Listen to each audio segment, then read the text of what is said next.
अगली खबर का रुख करेंगे। सेना के जवान 5 साल बाद व्हाट्सएप, इंस्टाग्राम जैसे सोशल मीडिया ऐप्स फिर से इस्तेमाल कर सकेंगे। 2020 में लगा हुआ बैन कुछ शर्तों के साथ में हटा दिया गया है। जानकारी के मुताबिक नई गाइडलाइन के तहत जवान इंस्टाग्राम पर रील, फोटो और वीडियो देख सकेंगे, लेकिन कमेंट करने की इजाजत उन्हें नहीं है। वहीं व्हाट्सएप, टेलीग्राम जैसे ऐप्स पर गैर गोपनीय जानकारी वो शेयर कर सकेंगे। इसके अलावा यूट्यूब और सोशल मीडिया अकाउंट एक्स का इस्तेमाल केवल जानकारी के लिए किया जा सकेगा। 2020 में सरकार ने सेना के जवानों और अधिकारियों को अपने फोन से फेसबुक, इंस्टाग्राम, टिकटॉक, जूम और पबजी समेत ऐसे कुल 89 ऐप थे जिन्हें हटाने का आदेश दिया था। दरअसल इन ऐप के जरिए देश की खुफिया सूचनाएं लीक होने का खतरा बना हुआ था। 2020 से पहले जवानों के सोशल मीडिया इस्तेमाल करने पर हनी ट्रैप के मामले बढ़ गए थे।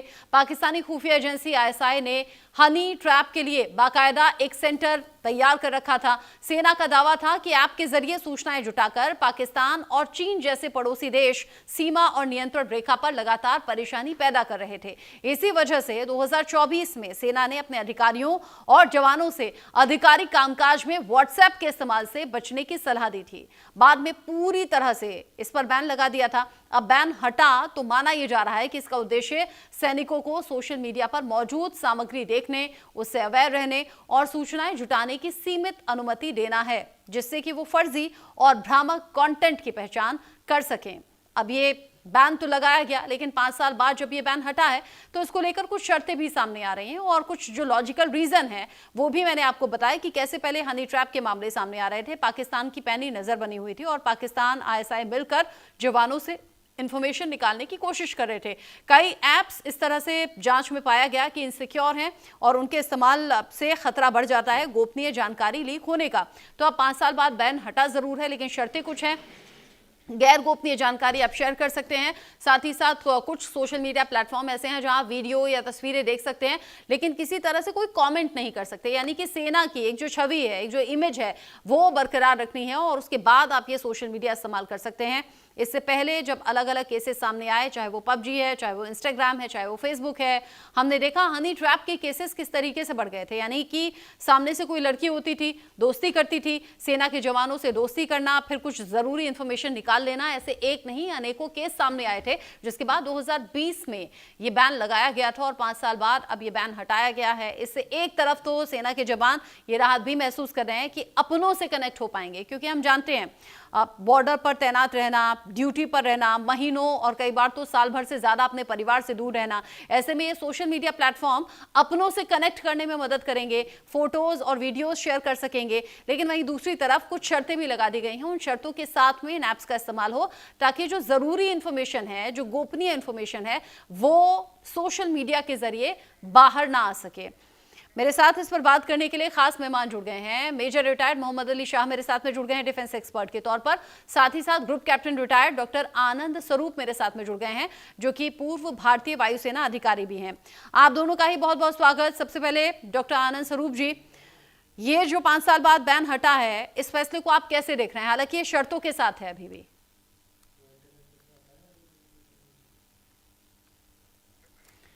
प्लीज आप अपने आप को अनम्यूट कर लें, शायद आप म्यूट हैं, आवाज नहीं आ रही है। नमस्कार। न्यूज़ इंडिया के सारे दर्शकों को मेरी तरफ से क्रिसमस की बहुत बहुत बधाइयाँ। हमारे देश के लिए संपन्नता आगे बढ़े। खुशबू जी, जो आपने बोला कि ये जो सोशल मीडिया बैन है 5 साल के बाद हटा, इसको लगाने के पहले रीजंस बहुत ज़्यादा थे, क्योंकि जो सोशल अपना डिफेंस एनवायरनमेंट है उसके अंदर ऐसे ऐसे इंसिडेंट्स हुए हैं। जैसे 2024 के अंदर यूके का एमओडी का पूरा डाटा जो था वो पूरा लीक हो गया।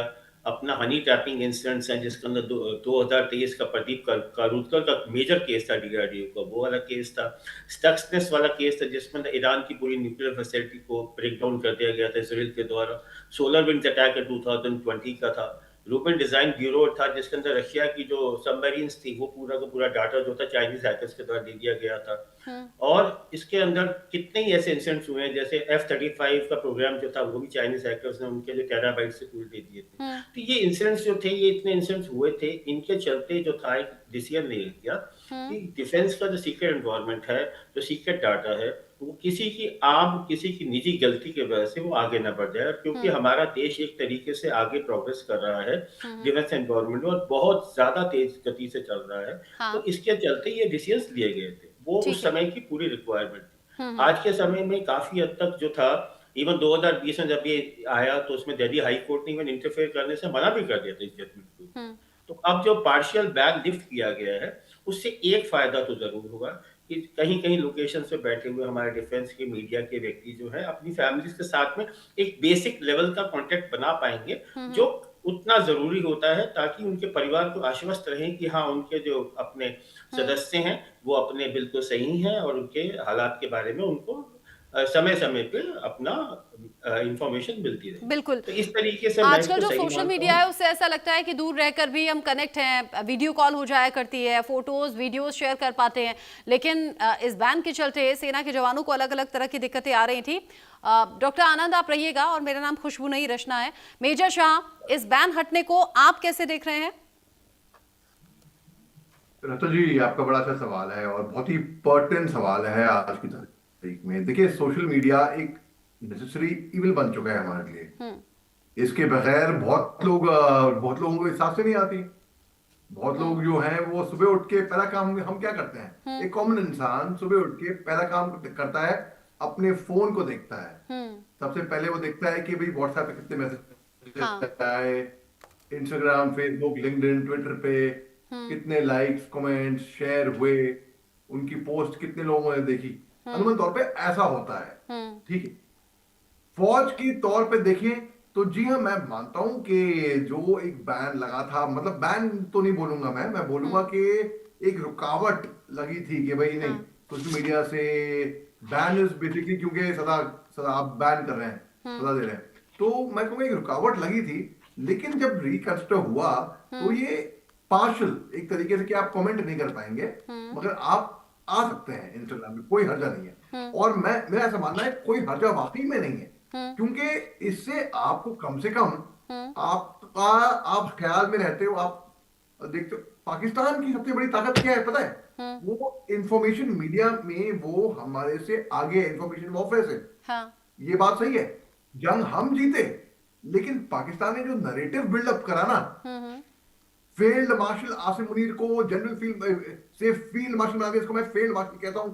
हम्म। उनकी मीडिया में सबने जी तोड़ मेहनत करके ठा हमारी तरफ से क्या है कि एक रिपोर्ट भी देनी है, उसका अप्रूवल हम्म। सीधा आगे आगे आगे फाइल फाइल फाइल करते करते तब जाके, तो जब तक हमारा अप्रूवल आकर आता है हम्म। और कोई देश ऑलरेडी आगे निकल जाता है इंफॉर्मेशन वॉरफेयर में। हाँ। इससे हमारा पहली बात तो, अगर फौजी तरीके से देखें, हम्म। इंफॉर्मेशन वॉरफेयर भी अच्छा रहेगा। दूसरी बात है, जो हमारे जवान आगे बॉर्डर पे रहते हैं वो भी कम से कम संपर्क में रहेंगे। हम्म। एक सोशल, तभी social media, social life, man is a social animal. हम्म। अगर आप फिजिकली नहीं मिल पा रहे हम्म। तो वर्चुअली ही कम से कम आप कनेक्ट तो कर पाते हो। हाँ। मैं तो कहूंगा कि जूम, टीम, वेबएक्स ये भी सोशल मीडिया है। हम्म। तो हम भी सोशल मीडिया से कभी जुड़े हैं अभी हम्म। आपसे, तो ये बहुत ही अच्छी बात है मेरे ख्याल से, और होना भी चाहिए सेना के लिए सोशल मीडिया का इस्तेमाल। जी, ऐसा लगता है कि मुट्ठी भर लोग होते हैं डॉक्टर आनंद स्वरूप जी, मुट्ठी भर लोग होते हैं, या बहुत उंगलियों पर गिनती के लोग होते हैं जो इस तरह के केसेस में फंस जाते हैं, यानी कि हनी ट्रैप, ऑनलाइन दोस्ती करना, और फिर जो जरूरी इंफॉर्मेशन होता है, गोपनीय जानकारी होती है, वो लीक हो जाना। ये हम पहले बहुत केसेस सुन रहे थे, हनी ट्रैप का मामला सामने आया, गोपनीय जानकारी पाकिस्तान के पास पहुंच गई। लेकिन ऐसा नहीं लगता कि उन चंद लोगों की वजह से जो बाकी जवान हैं वो भी पिस गए? सपोज आप ड्यूटी पर हैं और पीछे से आपके घर में नन्ही किलकारी गूंजी, आप पिता बन गए, तो एक फोटो तक भी नहीं शेयर कर पा रहे थे। इस बैन के बाद बहुत सी ऐसी रुकावट थी जो कहीं ना कहीं मनोबल पर भी असर डाल रही होंगी, लेकिन अब एक मोटिवेशन मिलेगी, लगातार कनेक्टिविटी रहेगी अपने घर से, परिवार से, अपनों से। रचना जी, बिल्कुल सही आपने बोला कि एक तरीके से मोटिवेशनल लेवल सभी को ऊपर जाएगा। पहले तो हम लोग इस बात को समझें कि जो ये बैन लगा था, इसका कारण ये है क्योंकि जो सेना के ऊपर जो रूल्स हैं, आर्म फोर्सेस के जो पर्सनल रूल्स है, डिसिप्लिन रूल्स, वो अपने इंटरनल हैं।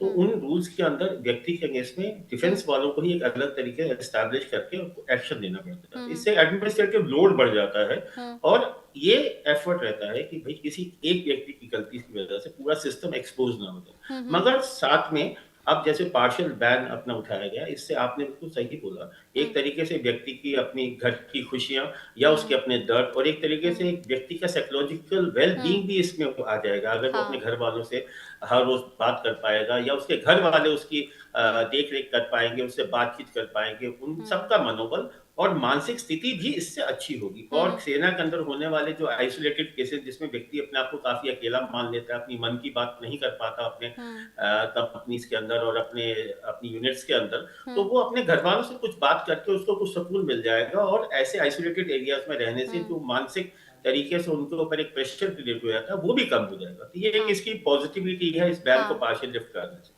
अच्छा, दूसरा एक ये भी ना, चूंकि आप वायुसेना का हिस्सा रह चुके हैं और मेजर शाह का भी अपना एक्सपीरियंस है सेना में रहने का मेजर के तौर पर, मैं चाहूंगी आप दोनों भी अपना एक्सपीरियंस प्लीज शेयर करें। अभी हम फाइनल कमेंट की तरफ आगे बढ़ रहे हैं। कभी ट्रेनिंग के लिए, कभी पोस्टिंग के लिए, आप भी तो घर परिवार से दूर रहे होंगे, तो आपका खुद का एक्सपीरियंस कैसा रहा? हाँ, हमारा तो समय जो था अपना रत्ना जी, बहुत ही उस टाइम पे तो इतना मीडिया एक्टिव नहीं था, बट फिर भी क्या होता था कि थोड़ा भी अगर इंफॉर्मेशन घर वालों को पहुंच जाती थी तो वो आश्वस्त हो जाते थे कि व्यक्ति कहीं पे भी है, काम कर रहा है, देश के लिए काम कर रहा है और वो स्वस्थ है, उतना ही काफी होता है, इससे ज्यादा की जरूरत नहीं। मुझे याद है, चूंकि मेरे पापा पुलिस में रहे, जब ट्रेनिंग पर गए थे तो वो खत लिखा करते थे और मम्मी इधर से चिट्ठी लिखा करती थी, तो पहले वो चिट्ठी वाला जमाना हुआ करता था। मेजर शाह, आपका एक्सपीरियंस? तो जी, जब मैं ट्रेनिंग करा था, जब सन 2002 की बात है, तो आप यकीन मानेंगे सोशल मीडिया तो खैर आया नहीं था उस टाइम पे। ऑर्कुट भी बाद में आया, जब हम ऑर्कुट पे भी बाद में आए। हाँ। फौज छोड़ने के बाद जब 5 साल की सर्विस कंप्लीट हुई। हाँ। आप यकीन मानेंगे ट्रेनिंग के दौरान सन 2002 में मैं घर का फोन नंबर भूल गया था।